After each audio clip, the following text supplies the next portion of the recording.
الحرة. اسلام يلعب واحدة عالية بتعدي المرة دي، بيغلط كده دفاع النصر ومحاولة سالم صافي لسلامة بيسدد، واخيرا بقى سلامة بيستثمر. احمد سلامة اخيرا بيستثمر الفرصة ويسجل الاول لحرس الحدود. ياه، كنت فين من بدري يا راجل، كنت فين من بدري يا راجل. احمد سلامة بيسجل هدف في الدقيقة 100، يبقى الاول لمصلحة حرس الحدود.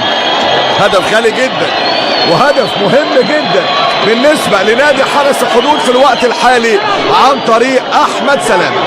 هو رايح يحيي الكابتن طارق العشري لان سلامة كان نازل وبيحرجم كده من منطقة وسط الملعب، واول مرة بقى دفاع النصر بيغلط واحمد سلامة بقى بيستثمر. تسديدة قوية على شمال اسلام طارق، يبقى الهدف الاول لمصلحة نادي الحرس. والنصر بيبحث عن التعادل، والنصر في الوقت الحالي اهي الكورة، وادي التسديدة دي خبطت وغيرت اتجاهها، اهي الكورة، وادي سلامة اللي سدد خبطت وغيرت اتجاهها جوه المرمى.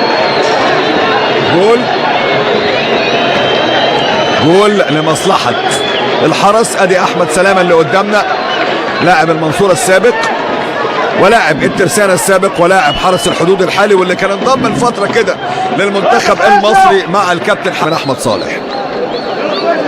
وإعادة للفرص الخطيرة اللي جت،